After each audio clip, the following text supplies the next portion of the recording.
Okay, just wanted to do a very quick video to give you some directions on how to complete the MO3 chunking practice assignment. So I'm going to click on it here. The first thing I'm going to do, as I would do with any other assignment, is read the instructions. So for this assignment, you will practice chunking. Watch the video below for instructions on how to complete the assignment online. So that's what you're doing now. The directions are to chunk the following text.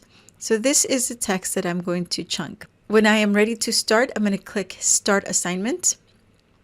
Once I have done that, I'm going to scroll all the way down, and here is going to appear a text entry box because my submission for this assignment is going to be a text entry. So it's not going to be a recording. And so what I'm going to do first in order to chunk all of this is I'm going to copy it. So I'm going to start copying from the title, which is biopsy, all the way to the end of the document. Right click and copy, and I'm going to paste it here on my text entry box. So the way I'm going to chunk this is I am going to cut up all of this information into chunks, which means I'm going to read sentence by sentence and figure out where I should cut the sentences up into chunks of meaning. So the first thing I want to mention is that the title of this document is biopsy. And it's important that you count that as a chunk, because anytime you have to read a document or cite translate a document to a patient or provider, you should always start with the title. So this is my first chunk. In order to number my chunks, I'm going to go over here to these three dots here, this menu, and I'm going to go here to the bullets and click on the number. Okay, so that's my first one. Now I'm going to read the first sentence. A biopsy is the removal of pieces of tissue, which are then sent to a lab for testing. So that's the first sentence I'm going to chunk. Now, as you read in a previous page, not everyone is going to chunk a document or a sentence in the same way. There's going to be different ways of chunking it. What's important is that your chunks actually carry meaning. Since I already know how to chunk and what chunking means, I'm going to get started.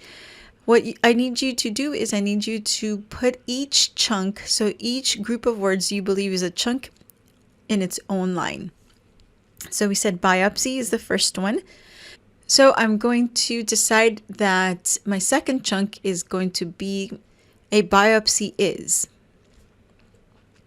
So I'm going to really quick hit delete here so that it's all in the same row, and then I'm going to hit enter. That way I get a number 2.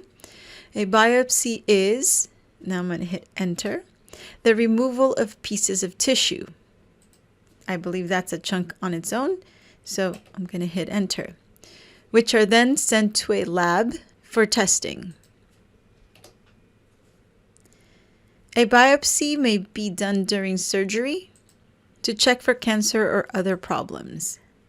For number 7, I could have easily said to check for cancer or other problems. Now that's going to be up to you. You will notice that as your memorization gets better, your chunks might get bigger. So it's going to be up to you, as long as they carry meaning. So for example, a chunk couldn't be just the word any or part, because alone these don't really carry meaning, right? Whereas here, even if you didn't say anything else and you said a biopsy is, that carries meaning on its own. Okay, so you're going to continue to chunk all the way down. And then when you're done, you're going to submit your assignment. As always, for this kind of assignment, you will be able to submit multiple attempts. It's going to be up to you.